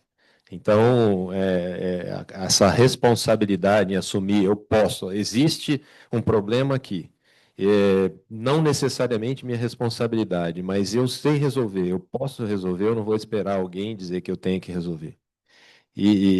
Mas a colocação inicial que eu queria fazer, obrigado, doutora Catiane, por trazer esses dados aqui, isso é mais uma evidência do diagnóstico, que esse fórum é muito relevante, porque isso é uma evidência do diagnóstico da formação médica deficiente.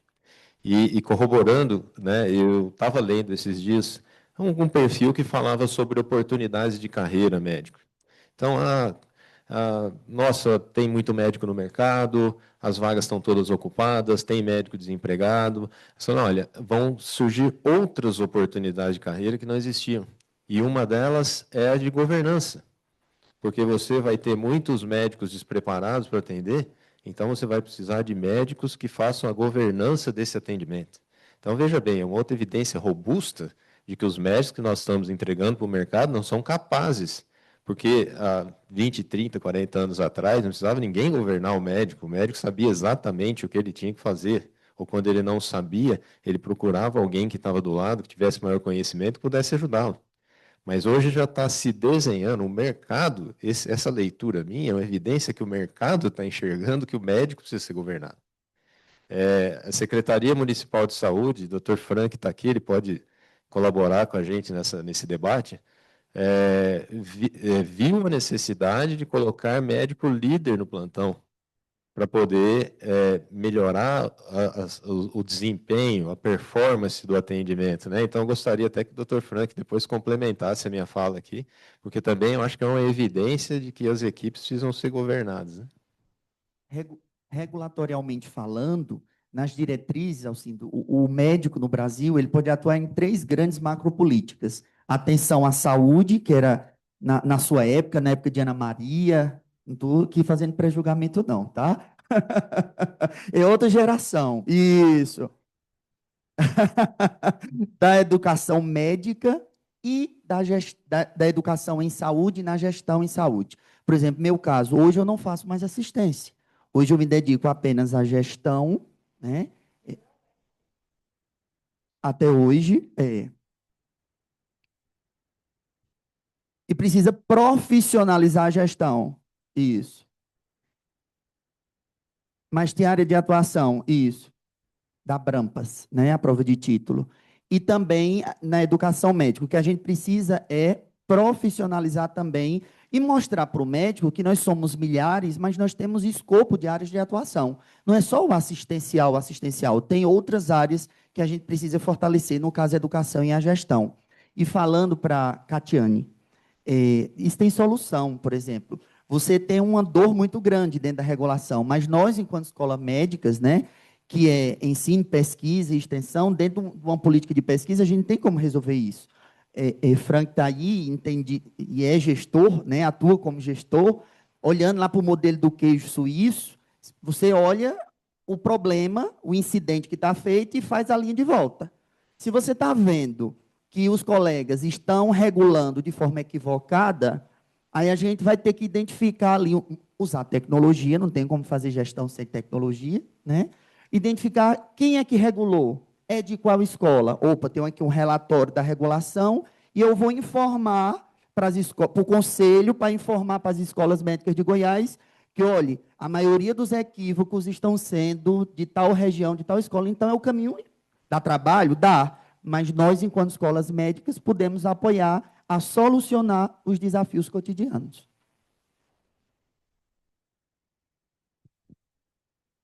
Muito bom dia.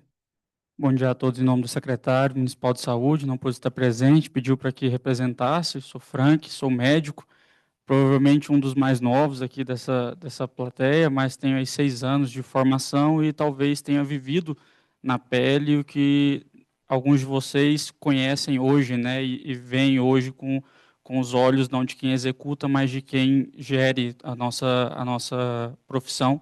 Cumprimentar o colega do CFM, muito honrado, né, com a sua vinda aqui para Goiás, para apresentar, né, isso que é de tamanha importância para nós, ao presidente em exercício, Dr. Wagner. Obrigado por ter mencionado esse projeto que é de minha autoria até. O projeto Líder, ele foi desenvolvido, Dr. Raul, ele responde a ele, né, trabalha com o médico líder, e isso, Kátia, ele vem, na verdade, de uma necessidade que a gente observou mesmo, de manter os pacientes com o acesso àquilo que eles realmente precisam.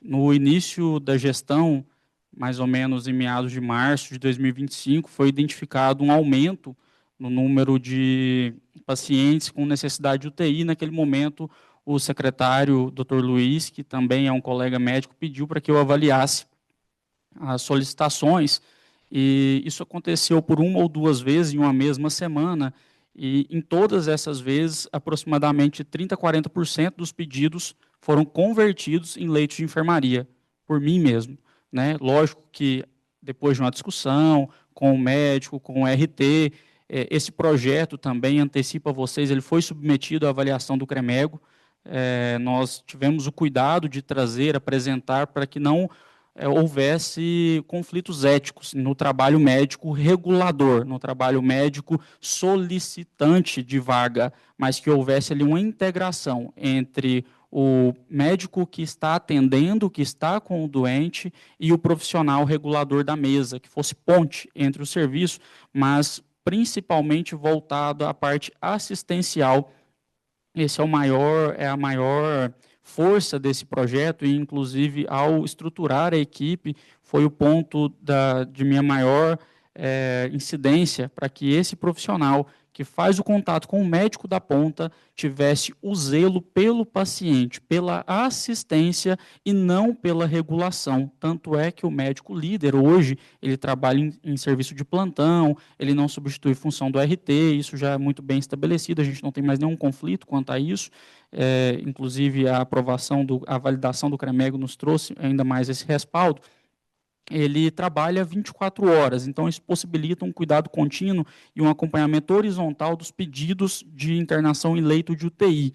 E Então, essa conversão do pedido de leito de UTI para leito de enfermaria mostra, reforça, né, esse problema de avaliação, esse problema de insegurança. Porque o doutor trouxe um caso que eu gostaria até de comentar a respeito, e aqui eu peço licença do meu cargo de assessor técnico na secretaria para vestir a minha carteira de médico sobre a formação do seu aluno, né, que o senhor relatou que era o melhor da turma, identificado pelo senhor, ou seja, o profissional formador identificou um bom aluno, o melhor aluno na sua fala, e esse profissional teve medo de atuar. Esse medo de atuar vem de onde? Eu fico nessa dúvida do lado de cá, porque a gente sabe que, às vezes, a falta de conhecimento, ela permite que as pessoas excedam os seus papéis. Mas com a validação de um tutor, eu acredito que o medo dele vem de outro local. Talvez um medo que a nossa própria classe impõe ao médico generalista, assim como a doutora, nossa colega de gestão, teve a oportunidade de explanar aqui, quando a gente abre um Instagram, quando a gente abre algo dos conselhos de classe, do Conselho Federal, a gente vê uma forte incidência da necessidade de uma especialização com residência médica, e eu tenho certeza que é a melhor formação. Também vou defender isso aqui com os dois punhos, porque realmente não tem nada que se compare à prática médica, ao exercício repetido de uma atividade, mas há também eu vou usar um termo aqui não muito próprio, mas há também uma discriminação do médico generalista, e o médico generalista sente isso na pele. Ele sente isso por parte do especialista, por parte do representante de classe, que quer construir uma narrativa de formação médica, mas eu vejo que falta sustentar a base, falta sustentar o profissional, o generalista, de que ele é um profissional capaz, sim, de exercer as funções de generalista, que ele é habilitado, sim, para exercer essas funções, e uma nova resolução como essa vem para ratificar isso, né, vem para ratificar que a formação médica, a base de formação médica, ela deve ter uma excelência. E eu observo, enquanto gestor, tenho pós-graduação em gestão em saúde, é a minha área de atuação plena, eu vejo que falta dos nossos conselhos de classe uma valorização da própria classe e não um ataque a uma parte dessa classe. E eu reparo muito isso, aqui nós falamos sobre questão de educação médica, de como as outras funções, as outras formações vão cada vez mais pegar, né, parte da formação médica, e eu vejo que é uma construção dos outros órgãos. Eles constroem isso, enquanto nós, do lado de cá, construímos uma narrativa que parece ser um pouco equivocada para ter o êxito que queremos enquanto profissionais valorizados médicos. Então, reforço aqui a licença do meu cargo em assessor técnico, porque essa é uma opinião pessoal, não representa a opinião da secretaria. A secretaria, ela tem o prazer de estar e poder apresentar um projeto. Doutor Wagner, muito obrigado mais uma vez por lembrar disso, né, por ressaltar isso.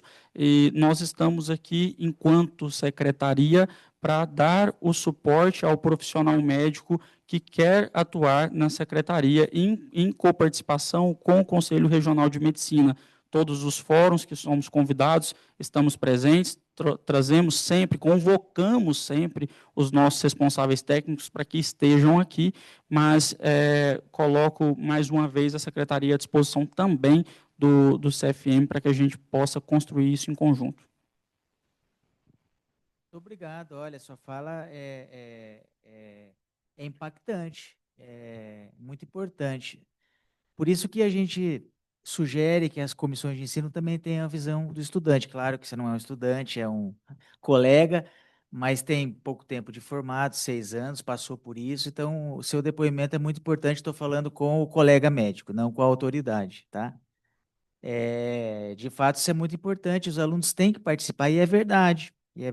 Nós já construímos um contexto de que, olha, ser generalista não é bom, ser generalista está despreparado, você não vai conseguir fazer nada, você vai ter o erro médico, você vai receber um processo.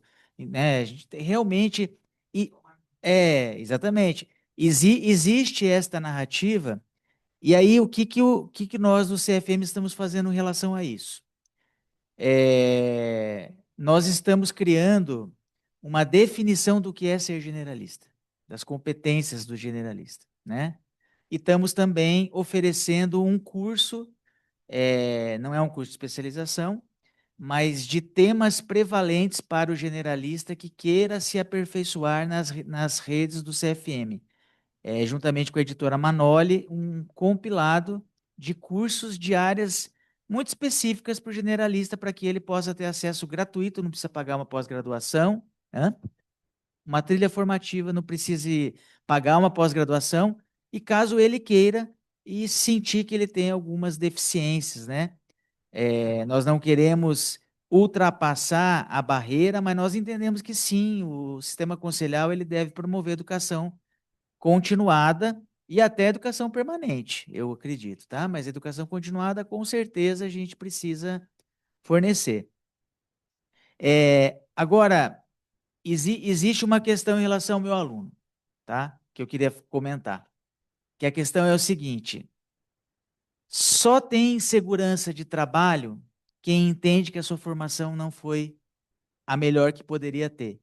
O que me assusta é o médico formado e que acha que ele é bem formado, mas ele não é. Isso é o que me assusta, tá? Porque o médico, às vezes, eu vou colocar um assunto polêmico aqui. Alguém acha que uma prova de 100 questões, chamada ENAMED, aonde ela tem um método que outras pessoas dizem qual é o peso da informação de cada questão, sem divulgar o peso de cada questão, né? Em que o cenário de atendimento dela corresponde a 5% das diretrizes. O cenário não, o conhecimento. E 70% do cenário de prática se passa apenas em uma unidade básica de saúde, não numa UPA. O meu medo é que, olha, eu sou proficiente, eu posso fazer tudo.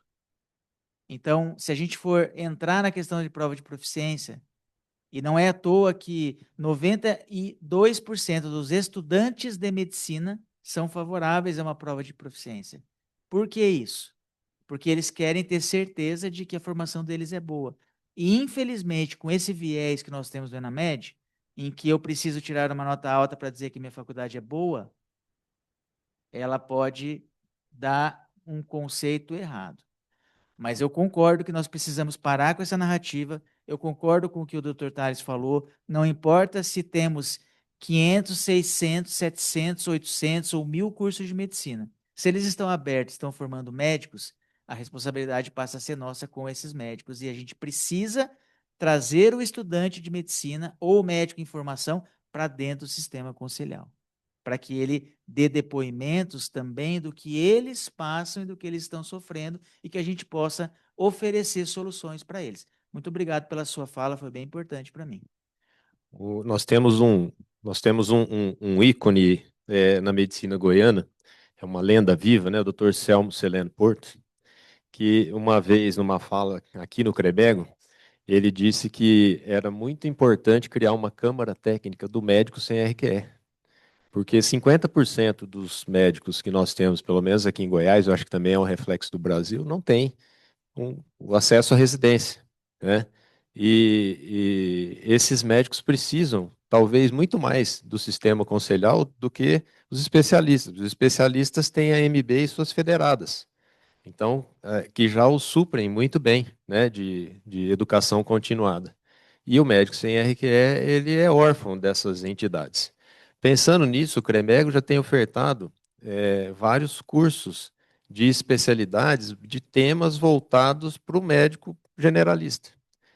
Porque, na verdade, criou essa narrativa, né, que o generalista é aquele que não entende nada de nada. Então, se você não sabe nada, você é generalista. Se você tem CRM, você é generalista. Então, criou essa falsa narrativa. Eu mesmo tive a oportunidade de coordenar um curso online, né, de urologia, que a gente escolheu 4 temas semanais durante um mês, nós fizemos isso, e os temas eram voltados para o médico que está lá na ponta, aquele cara que está lá no interior, que é até difícil de regular. E eram temas que urologistas da Câmara Técnica de Urologia ministravam, mas já orientados para uma linguagem muito acessível para o não especialista, ou seja, não era um curso para especialista. Então, nós falamos o quê? De escroto agudo, porque é muito importante quem está lá na ponta identificar um possível caso de torção testicular, de manejo de cólica renal, o manejo inicial, porque todo mundo só aprende que é com Buscopan que trata, e não é com Buscopan que trata, da melhor maneira, né? E um tema muito importante que um colega jovem urologista, recém-formado, colocou, que eu achei extremamente válido, que era catéteres urinários, né? Que chega um paciente, de repente, com uma ureterostomia, com uma pielostomia lá, com uma nefrostomia, e o generalista não sabe o que fazer com aquilo ali. E não vai muito longe, né?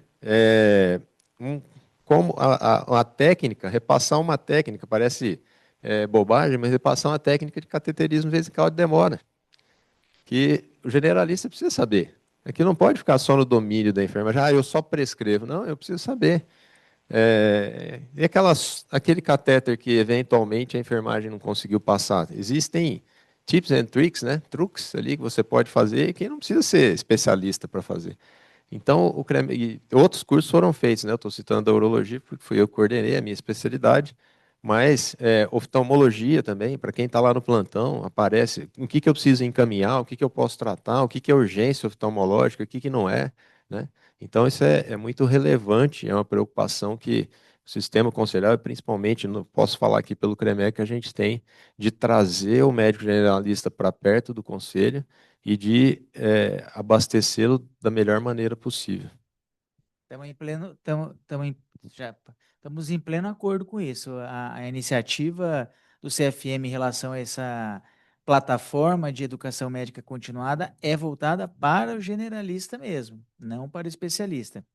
E em relação a essa aproximação e esses cursos também, é extremamente importante mesmo.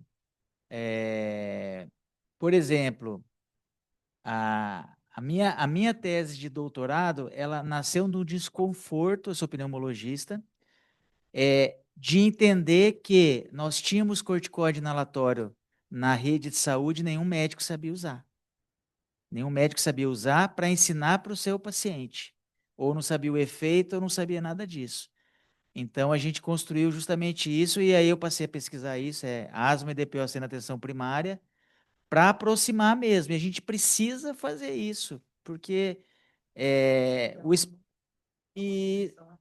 exatamente, o especialista ele tem que ter um papel fundamental também na contribuição do trabalho para o generalista. Não é que o generalista precisa do especialista, não é isso que eu estou falando. Mas a gente tem condições de compartilhar um conhecimento que é sensível à atenção primária, onde eles trabalham, né? E que a gente pode contribuir de uma forma. Mas eu volto a dizer assim, sim, precisamos fazer isso, mas eu ainda gostaria que o generalista fosse formado igual era formado há 20 anos atrás, onde isso já fazia parte da formação dele, mas não é a nossa realidade. E aí, em cima disso, volta na formação do médico na graduação. Até a formação, eu entendo hoje, um pouco desvirtuada. Porque se a formação é de um médico generalista, onde entra o especialista? Entra para dar a ele a visão, enquanto especialista, daquilo que o generalista precisa saber. Só que hoje inverteu. Hoje a gente vê dentro... Essa é uma briga que eu tenho na grade curricular, na hora que você está trabalhando os temas dentro de uma grade curricular. O tanto de especialidades que ficou fechado em especialidades mesmo. E assim, você não consegue convencer o colega que ele tem que trabalhar o plano de ensino dele em cima de temas que ele entenda que é importante para quem está lá na ponta, né? E isso vem, a própria DCN não deixa isso muito claro, ao contrário, ela fragmenta cada vez mais o ensino. Isso é uma crítica que eu faço, e é uma briga que eu comprei, inclusive, onde eu coordeno. Você vê uma coisa aí para a doutora Catiane, para a doutora Catiane, que é uma coisa importante e que essa minha tese de doutorado mostrou, é bem antiga, tá? Mas ela mostrou isso lá atrás, que Quando o especialista fazia uma contrarreferência para o generalista adequada, o índice de encaminhamento em 12 meses caiu em 40%. Então, também tem o papel do especialista na formação do generalista através da contrarreferência, que aí nós, especialistas, somos péssimos para isso. A gente fala, pô, mandou isso daí porque tem nada a ver, isso aqui é uma insuficiência cardíaca descompensada, o que mandou para mim falando que é DPOC? O piá tá louco? O médico... Não, não é assim que a gente tem que se portar. A contrarreferência explicando, e até o matriciamento hoje com a telemedicina, é a melhor, por isso que eu falo que a educação permanente é mais importante. Se eu matricio a contrarreferência usando telemedicina e também o generalista está disposto a aprender, ele vai ter a sua residência trabalhando ali no seu posto de saúde. Então, matriciamento e contrarreferência não é o que eu vim falar aqui hoje, mas assim, eu adoro isso. Obrigado. Então, é para vocês não pensarem que eu sou só especialista também, tá? Porque o cara é especialista falando, cara, não, mas eu acho que... Eu falei ontem na apresentação, depois que eu fiz minha especialização, acho que foi hoje, em medicina da família, eu me tornei um médico especialista muito melhor. Porque também na especialidade a gente não tem esses domínios.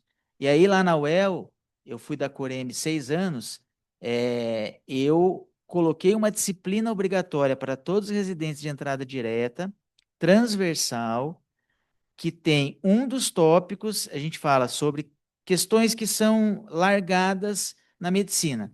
Perícia, documento médico, preenchimento de documento médico, perícia, medicina legal, SUS, encaminhamento contra referência, autópsia e necrópsia e biologia molecular. Então, todos os residentes eles têm que passar por essa disciplina, chama temas teóricos obrigatórios, onde a gente aborda esses aspectos que ficam meio soltos, assim, sabe?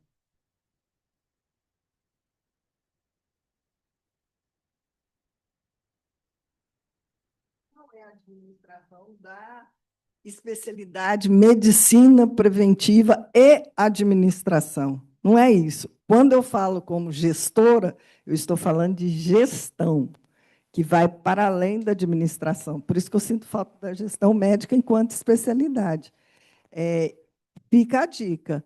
Hoje, uma coisa que a gente sente falta, tudo isso que a Catiane traz, o Frank ele falou muito bem. Se a gente for pensar, dentro de uma unidade de saúde, o grande problema que a gente tem hoje, dentro que a governança, é a falta de gestão. É a gestão do cuidado, é a gestão da equipe, é a gestão da unidade, é a gestão técnica, é a gestão administrativa.